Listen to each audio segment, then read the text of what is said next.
Thank you for that very kind introduction. Two things I appreciate about it particularly. One is that my wife is here today, and whenever she leaves for work and I'm sat at my desk and she comes back and I'm still sat at my desk, she thinks I've been doing nothing all day. So in a sense, that's proof that I need to do some things during the day. And secondly, I particularly like being called younger. That's particularly flattering. Well, it depends on the context. Well, that's right, yeah. But also thank you to the organisers for having invited me to take part in this summer school. Although officially one might call this work, for me this talking about realism for 2 weeks is definitely a pleasure. So I do really appreciate the invite, and I've so far enjoyed the discussions I've had with you all, and look forward to the next week. I've changed my lecture several times in the last 3 or 4 days, largely in response to the discussions that we've been having since then, and maybe largely in discussions we had in the What is Political Realism seminar and the John Gray seminar. And in fact, this was being changed even late last night, so if there's a little rugged around the edges, please do forgive me. But it sort of dawned on me that one of the questions that we keep coming back to is the question of what is realism? What is political realism? What is this thing that we're looking at? And as someone who self-identifies as a realist, that's to say, not someone who works on looking at other realists or examining realist thought or anything like that, but someone who wants to try and take this forward, that maybe what I could do is try and say what I think political realism is. And see if that gets us anywhere. It might not, but that might be discovery in and of itself. In particular, the case I want to make today, and I have hinted at it several times earlier today, is that realism is a distinct theory of politics. That's my main thesis. Political realism isn't just a corrective. It isn't just a corrective to some of the more excessive tendencies of contemporary liberal thought. There are ways in which I think that might be true. So, I mean, the two ways that are most often cited are that realism responds to the excessive utopianism of contemporary political theory, by which is meant something along the lines of Rawls and his followers are inadequately sensitive to political facts, the way the world really is. And they overlook salient political facts, such as the fact of political disagreement, such as the fact that people aren't these reasonable reason givers that they seem to think, that actually quite often we're thoroughly irrational, we're thoroughly unreasonable, we're thoroughly selfish, greedy, so on and so forth. So political theory overlooks these sorts of facts, and insofar as it does, it's utopia. The more facts that it is about the real world it's enabled to incorporate, the more realistic it is, and also the more appropriately action guiding or normative that theory can be for us, because it's more in touch with the way the world really is. Or the other way of thinking about how realism could be a corrective to contemporary political theory is by thinking that it's a form of what's often called non-ideal theory. So contemporary political theory is characterized by the attempt to understand what justice would ideally require. In an ideal world, what would justice require us to do? That's what Rawls and others have been trying to understand. The next question, the non-ideal question, is how do you put those theories into practice, right? That's the question for non-ideal theory. So ideal theory tells you where you want to get to, your destination. Non-ideal theory tells you how you get there. And realism is often taken to be synonymous with non-ideal theory. Now, I mean, I don't want to sort of split terms or anything like that. So you can call that realism if you wish. I think, and I'm not denying the importance of either of those endeavours at all. But a few things to bear in mind. The first is that realism in international relations theory is not a corrective to anything. And I think I did say earlier, it probably has the claim to being the oldest and most complex and maybe even dominant way of thinking about international politics there is. Right? It's not a corrective to liberalism. If anything, liberal political theory is a corrective to realism in IR. There is a school of IR, of realism in IR. The second thing to say is that if you look at the sort of canon of realist political thinkers, what distinguishes them is not that they are more realistic in either of those terms. Hobbes is not simply a less utopian thinker than Locke, right? Nietzsche is not slightly more interested in how you implement justice than John Stuart Mill. That's not what distinguishes these people. They have very different ideas of what politics is, of conceptualizing politics, of thinking about the nature and limits of the political. And I think that gives you sort of prima facie reason to think that, yes, you can call the anti-utopianism, the non-ideal theory realist if you wish, but that there might be much more to be said for realism as a distinct form of political theorising. I also think it's a form of political theorising that might be better suited to the 21st century world that we live in than much of what's come before, but I'm not going to argue that here. The case I want to make is that realism is a distinct theory of politics. And I want to say that much of what is distinct about realism can be traced back to its conception of politics and legitimacy. In a sense, what you'll see is that a lot of this builds upon, as I said earlier, that I do think Williams is the right place to start, and a lot of what I'm going to say will remind you of what Williams says, although I disagree with him in several key aspects.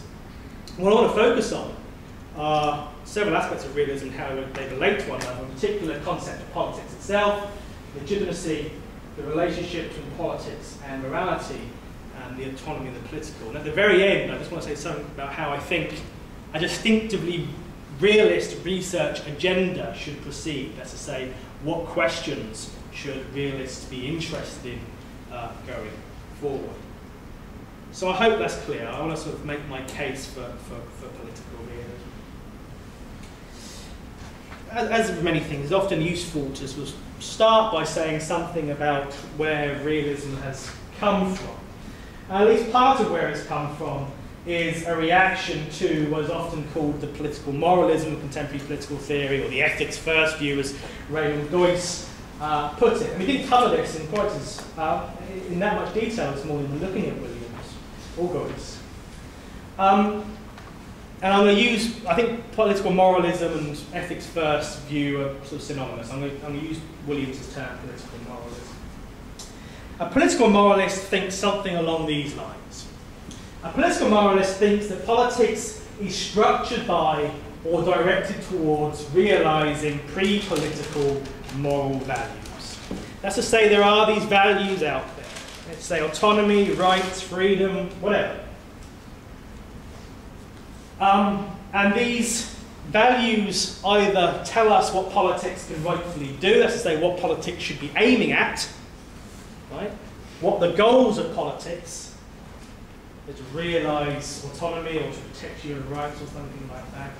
Or the political sphere is itself structured by the peculiar demands of that moral value. And you see this most clearly in either utilitarian or Kantianism, but in political liberalism, for example, which I think is a variant of Kantian political philosophy, the question is, how can we live together despite our disagreements, despite our moral and religious disagreements? In this room, we will have a plethora of moral and religious disagreements. We will agree on very little, maybe. More importantly, someone like Rawls thinks we would disagree reasonably. Some of us might be engaged in faulty thinking, but actually disagreement is the norm. It's what's to be expected. Right? It's not necessarily that you're being stupid if you have a different view to me as the rights or wrongs of abortion, for example, or euthanasia. It's the limits of human reason in some sense, meaning we're always going to disagree about these complex and demanding ethical and moral matters. So we disagree about all this. The question is, how do we live together and yet remain free? That's the Kantian bit. That's to say, how do we live together yet live according to laws that in some sense we can be said to make for ourselves? Right? That's the freedom, that's the autonomy bit. The question isn't just how do we live together, the question is how do you live together but remain free? How do you retain freedom, the moral value of freedom? How do you remain a free and autonomous agent despite the fact we have to live together under a common political authority? That's the question. That's the question of political liberalism, to which the answer is the liberal principle of legitimacy. You have to live according to constitutional principles that is reasonable for you to accept, or something along those lines. The idea is you have to be able to imagine that you could consent to it, something like that. That's enough. But the point is that what's guiding that Kantian political philosophy sort of, political agenda is the question of how we realise a moral value or protect a moral value in politics. So the form that politics can rightfully take, or what political action is permissible, is determined in political moralism by morality. Morality tells us what is right or wrong, politically speaking. Importantly, as we'll see later, morality comes from outside of the political sphere, if you like. It's external to the political. But because it tells politics what it can and cannot do, because it says what the limits of political action are, what's rightful and what's not, morality is taken to have priority over the political, by virtue of the fact that it has antecedent authority over it. Morality tells politics what its limits are. Morality tells politics what it's able to do and what it's not able to do. So that's the sort of political moralism. Now, I want to contrast this with, now we've got that in the background, so I want to contrast this with political realism. Starting with this concept of politics. Now, okay, liberals think, whenever I sort of present something like this and I say, realists take disagreement and conflict seriously, and the liberal says, we take disagreement and conflict seriously. Hey, we're all about the fact that people in the religious wars were killing each other, and hey, we just need to get on. You know, we accept that people disagree about religion, right? That's one of the fundamental sort of political, social backgrounds against which liberalism developed, the fact of disagreement and conflict. That's true. What liberalism doesn't accept or incorporate into its theory is the fact that we don't just disagree about religion and morality. We disagree about politics as well. And we disagree fundamentally about politics, and we disagree about the fundamentals of politics. We disagree about the most fundamental questions of our shared political life. What our constitutional essentials should be, what the limits of freedom should be, for example, what forms of redistribution are just, so on and so forth. We disagree fundamentally about the most basic questions of politics. Like in morality and religion, there's good reason to think that these are also ineradicable, that these are permanent disagreements, that these are disagreements that are always going to be there. That's the first point of disagreement. Realism thinks we disagree about politics as well. The need for politics arises, realists think, because of the need to live together in conditions of that disagreement. In a strange way, we need politics because we disagree about politics, amongst everything else. We need politics because we disagree about what politics should be directed towards, for example. We need politics because we can't agree which rights have priority or should have priority. Those sorts of questions. We need someone to come along and make a decision in those cases where we disagree. Because we disagree, we need processes and authoritative processes in which someone can make decisions for us that enable us to live together. So the question for realists isn't how can we live together yet remain free. It's much more basic than that. It's how can we live together at all under an authority that can make commonly binding decisions despite our disagreements and conflict. In a sense, it's the most basic question of politics. right? We disagree about everything. Why do we need politics? We need politics because we disagree about everything. We need something, processes, maybe even someone who is authoritative, who can tell us what we should do. In a sense, who can tell us in that condition of disagreement and conflict what it is we can permissibly do. So politics is the response to a particular situation of disagreement and conflict. Okay? It arises in a particular context. If there isn't disagreement and conflict, there wouldn't be the need for politics. If we disagreed on what we should do, we would get on and do it. Right? You wouldn't need necessarily politics. So politics arises in conditions where we have conflict and disagreement.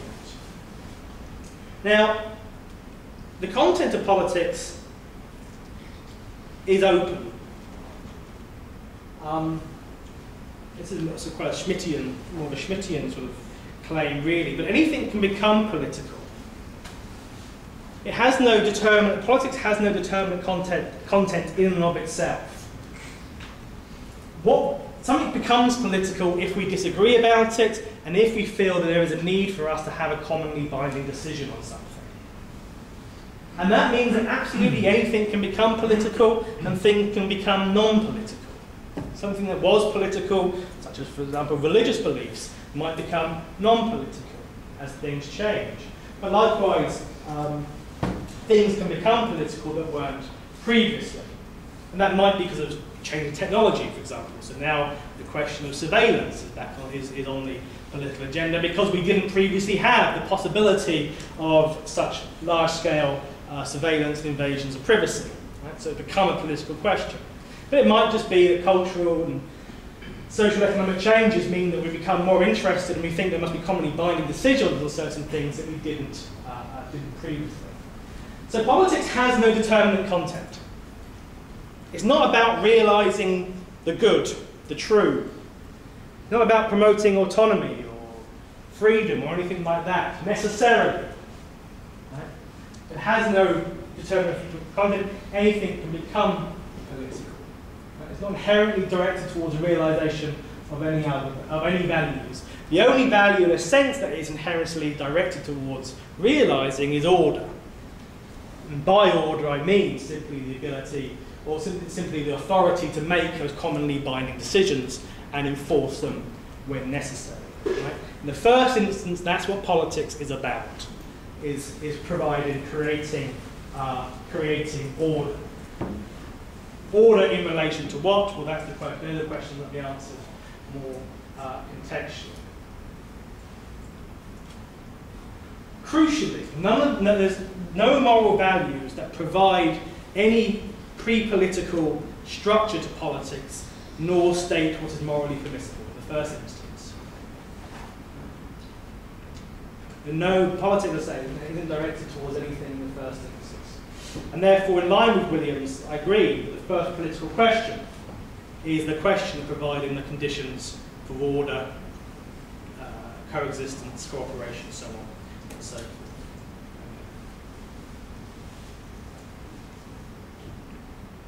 Now, given that that's the first political question, the first political question is a question of order. Right? How do we bring order to the fact of disagreement and conflict?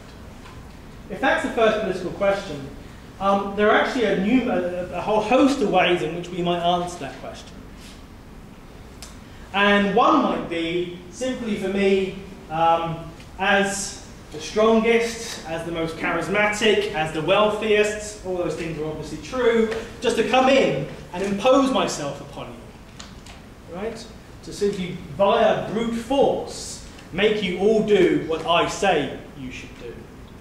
That solves a problem of order. And it may be that in doing that, I have to be quite tyrannical, if you like. I have to be quite overtly coercive and violent. That would solve the first political question, in a sense, right? That would be an answer, at least, to the first political question. But there is a key difference between the de facto ability to rule and the de jure right to rule. And this is absolutely central I think, to realist thought and how realist thought needs to develop. Might is not right, is the way it's often put. Might does not equal right. The mere fact that you are able to rule doesn't mean that you have the right to rule. Right? The mere fact that you have the ability, that I might have the ability to coerce you, to get you to obey my will, which would solve the problem of order, the first political question. Now I have the ability to do that, in no way means I have the right to do it. Right? Might does not equal right. Crucially, politics implies that the order that I impose, if you like, represents a legitimate authority, which those subject to it recognise as having the right to make commonly binding decisions and to enforce them via coercion when appropriate. That's the difference between politics and successful domination. Politics is not just successful domination. There is a difference between a relationship of pure brute violence, in which I, with a gun to your head, say do something, and you do it. Right? There's a difference between that and what politics is. That distinction is absolutely crucial to realist thinking, I think. Politics implies authority, implies that I have the right to coerce you, not just the ability to coerce you. It implies that you recognise me as an authoritative figure, as someone who has the authority to make these commonly binding rules and to enforce them via coercion when appropriate. That's to say, you also recognise that I have the right to use force and violence when it is appropriate to do so in order to maintain order. Now, some of the things I publish have questioned this, but this difference between politics and successful domination is, I think, key. I think it's absolutely key. It's also interesting, of course, that Hobbes is taken to be one of the exemplar realists very often, and he's someone for whom the distinction between politics and successful domination blurs quite often. And it's quite interesting the way that a lot of people use Hobbes. Williams says, I'm a Hobbesian in a sense. I start with Hobbes. But he ends up in a very different position from Hobbes, because he wants to make this distinction between politics and successful domination. I mean, Hobbes says quite clearly, if someone comes in and conquers your country, and he is keeping you safe through your being overtly so powerful, and you just obey him and you're protected, that's legitimate authority. Right? So for Hobbes, there's a case to be made that might could equal right. But Williams is saying, and I think he's absolutely right about this, that there has to be a difference between politics and successful domination. In a sense, this is probably as close to a universal truth as one can get to in politics. That politics isn't just the imposition of my will over yours via force. That's not politics. That's something else. Politics implies legitimacy. It implies authority. It implies that subjects of the power recognise that that power is legitimate. So the demand for legitimation is implicit in politics. If there is such a thing as a political relationship in play, then the question about legitimacy must have been raised. It may have been answered. Right? It may have been answered a long time ago. It may not always be raised, the question of legitimacy. Williams calls it the first political question. He says it's not first because you answer it and then move on and you can forget about it for all time. Actually, in a sense, it always requires an answer. Even where we are lucky enough to live in stable societies in which the question doesn't arise. Well, look at somewhere like Egypt at the moment. I mean, that's a state in which the question of who has legitimate right to rule is clearly being begged. Is the fact the army has taken over, is that a form of politics, or is that just successful domination on the basis they have the guns and the tanks? So the demand for something to be, the demand that power be legitimated is implicit in politics. if someone is to say, if the ruler is to say more than just I can coerce you, but that I have the right to coerce you, they have to be, the demand of legitimation is raised, it's generated. And that demand has to be met in order for a relationship to be political rather than a relationship of domination. I mean, Williams draws this distinction, which is a very difficult distinction, which I'll be talking to Tobias about earlier, between subjects and internal enemies, he calls them. Now, there may be some people within a state that the government doesn't claim a right to rule over. It just claims the ability to rule over. And the example that Williams uses, and this comes from the book Shame and Necessity, really, his interest in ancient Greece, is the helots of ancient Sparta. And these are people, apparently, I don't know much about this at all, but these are people that Sparta claim no right to rule. They just claim the ability to rule over these people. And so therefore just got on with doing it. And Williams thought that in those cases, these aren't subjects. These aren't people that the state has the right to coerce. They just have the ability to do it. And they are non-political relationships. In fact, they are what Williams calls in a condition of war. Right? So say, again, that I'm the sovereign, and I make a claim to rule all of you, apart from Tobias, and say the legitimation demand is met in relation to all of you. Well, I have a political relationship with all of you, but I'm in a condition of war with Tobias. It's that sort of idea. I'm not claiming the right to rule Tobias, I'm just claiming the ability to do so. And those are people who Williams calls internal enemies. You're at war with those people. And so far as you have a relationship of power, it's a relationship of war, not a relationship of right. So the demand for legitimation is always raised when there's politics, and that demand has to be met in order for that relationship to be political.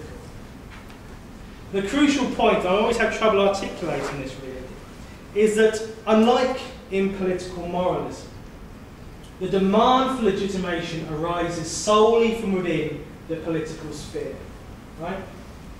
It comes solely from within the political sphere, because it is, quote, inherent in their being such a thing as politics in the first place.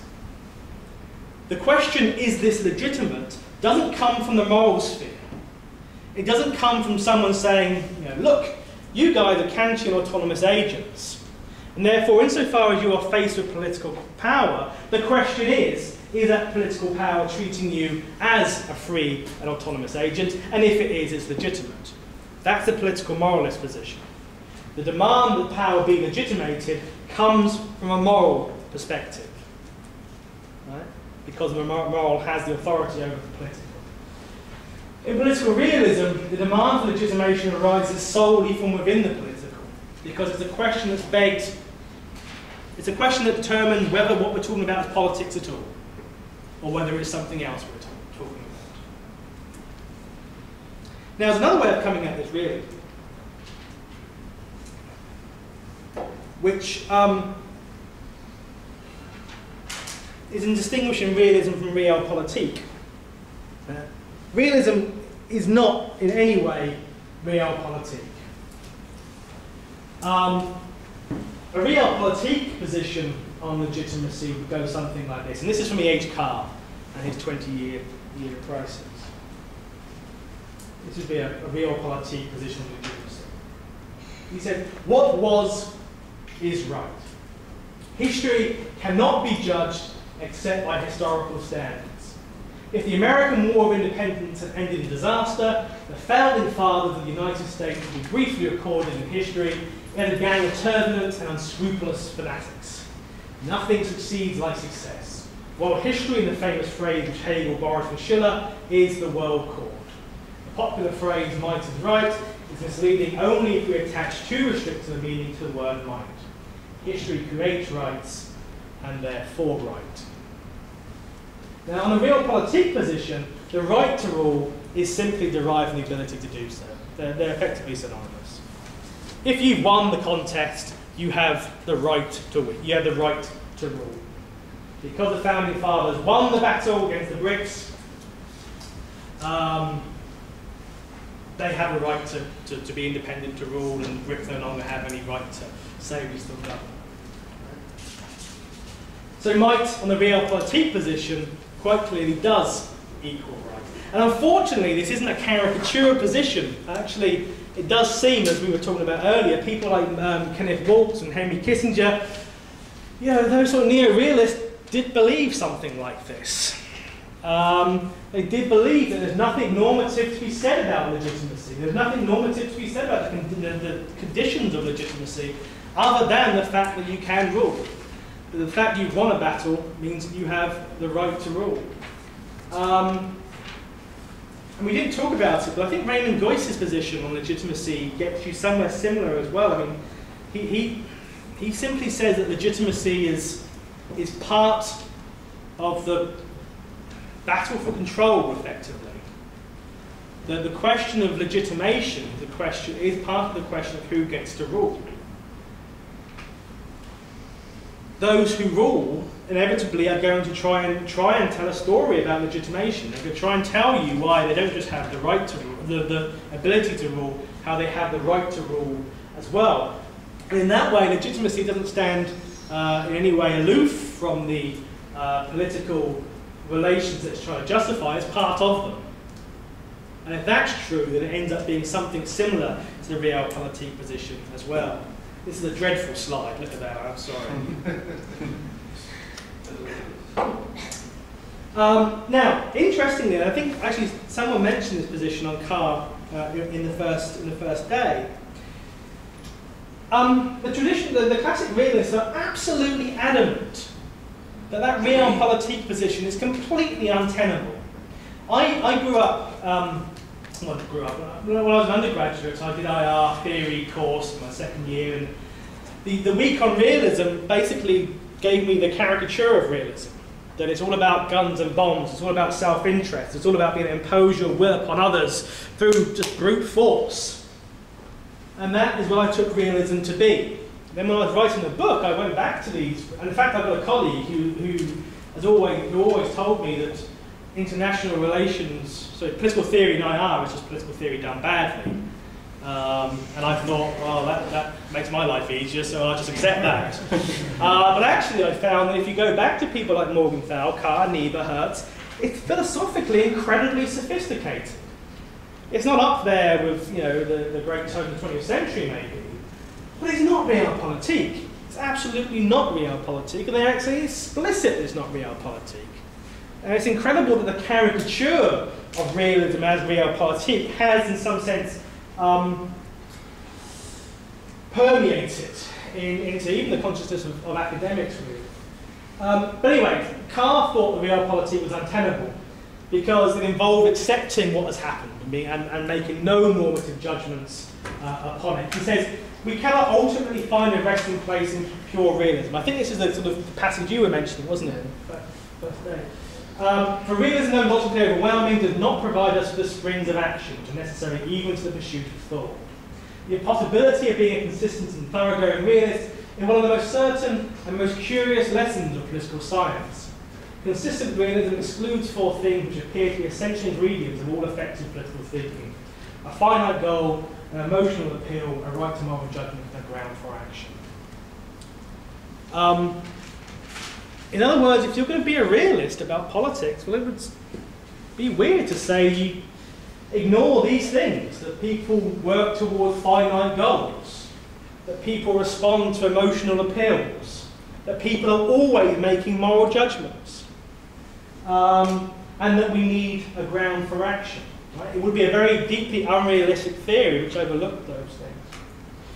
Morgenthau even went as far as to say that there is something about human psychology itself which prevents us from accepting political rule simply as domination.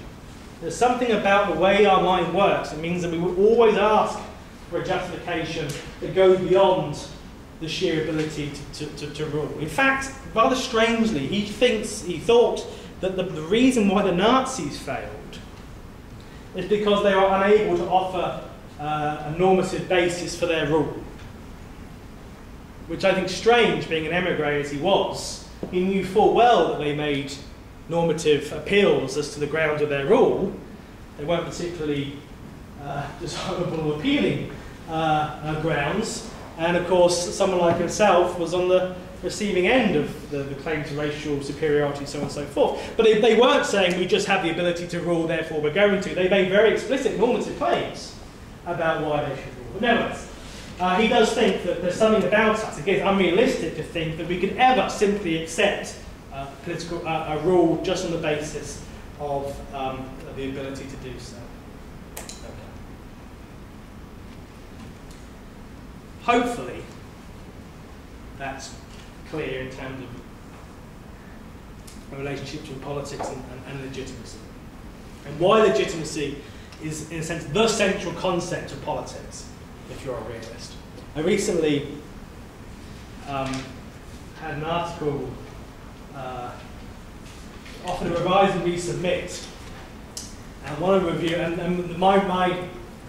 the article opens purposefully sort of echoing rules by saying that legitimacy is the first virtue of politics. So I knew what I was doing. I knew I was going to annoy someone if they sent it to a Rawlsian, but I thought, why would they send it to a Rawlsian? It's a piece on realism, that'd be a stupid thing to do. And they did, they sent it to a Rawlsian, who wrote back saying, what a ridiculous thing to say that legitimacy is the central concept of politics. But I'm in battles with the editor at the moment, so I think it is. I think if you're a realist, legitimacy is the central concept of politics. I don't think that means that anything else is irrelevant at all. Far from it. But I think actually legitimacy has to be the central concept of a realist political theory. Now, so I've said something about how the demand for legitimation arises. Where does morality come into this? Well, moral values can be used to respond to the legitimation demand. Why is the Hungarian government legitimate? Well, you appeal to a whole host of different reasons, some of which will be moral, for example.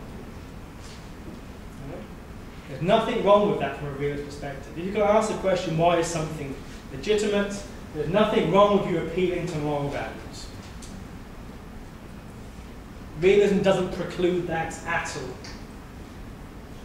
Again, all it wants to say is that demand for legitimation comes within the political sphere, not from the moral sphere.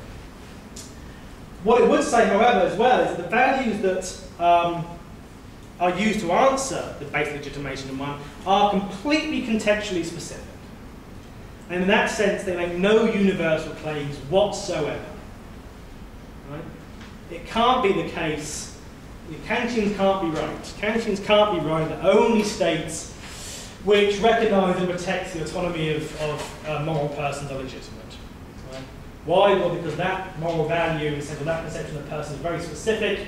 It only arises in our sort of in our context, and only makes sense as a requirement for legitimacy for people such as us. It makes no sense to try and convince someone pre-Kant, for example, that they should care, that should be a condition of legitimacy, something like that. So the values are absolutely non-universal, and crucially, though morality will have an important role to play in answering the legitimation demand, it won't be the only consideration.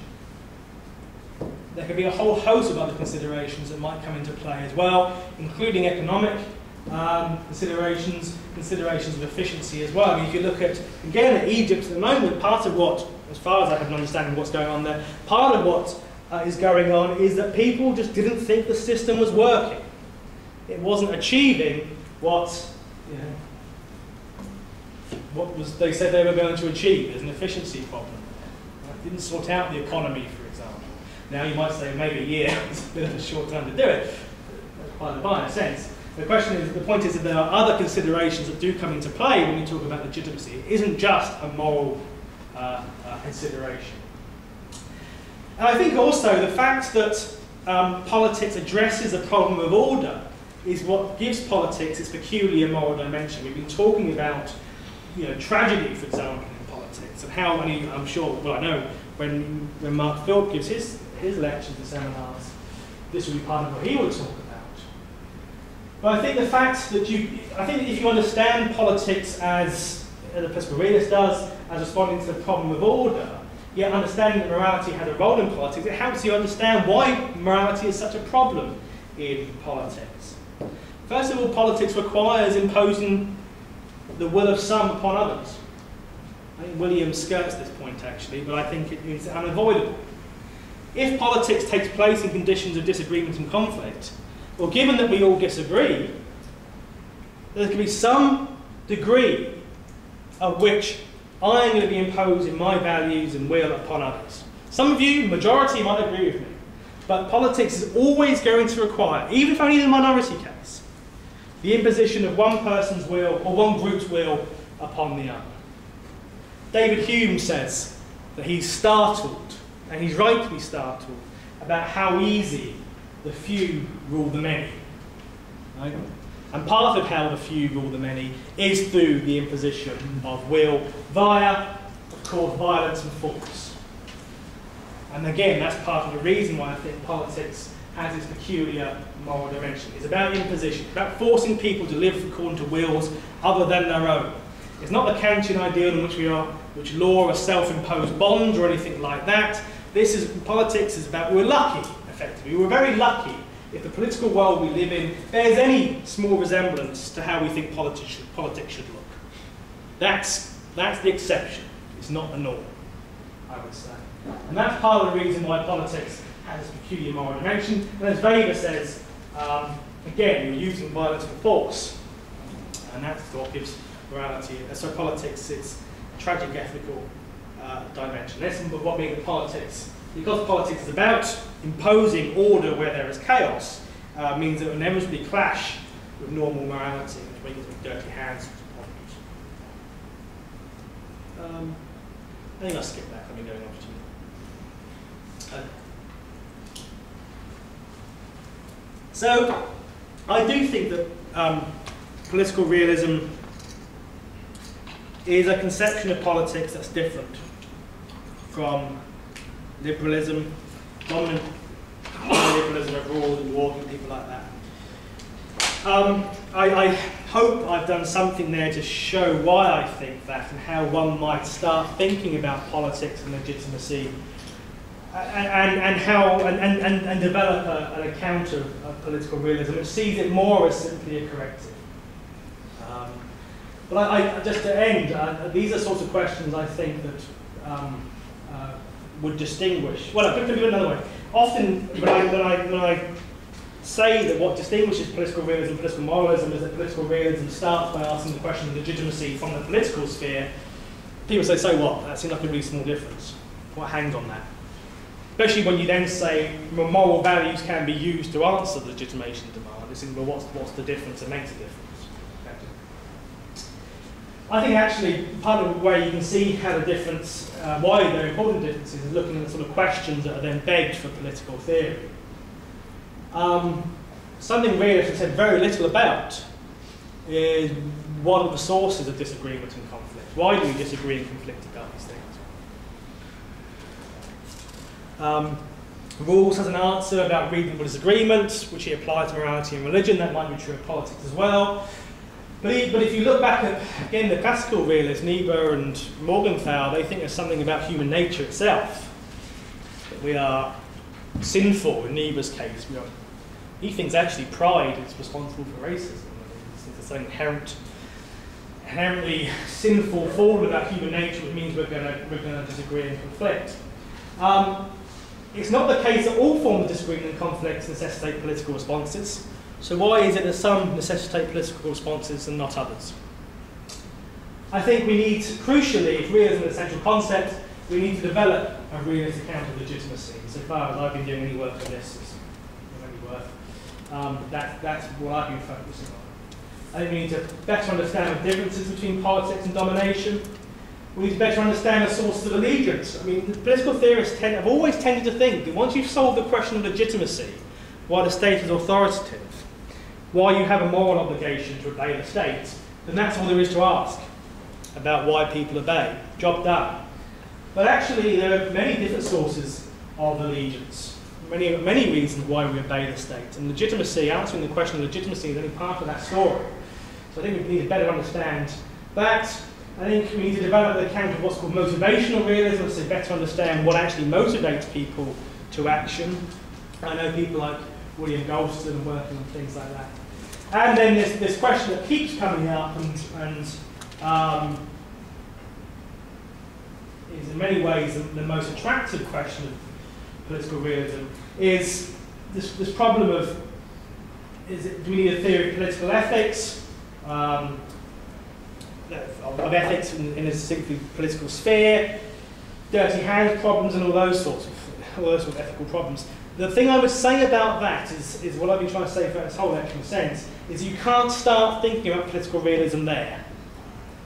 That question arises because of its conception of politics. People like Gray and well, let's just stick with Gray, you've all read them. all say we need to take seriously the ethical problems of realism. That's true. But I don't think that's where you start thinking about political realism. I think those problems arise because of this conception of politics. And actually a better account, maybe a better way of thinking about those problems is to understand why the conception of politics generates those problems in the first place. And I think that might ending with a little dig at John Gray feels like a suitable place for me to finish. Thank you very much.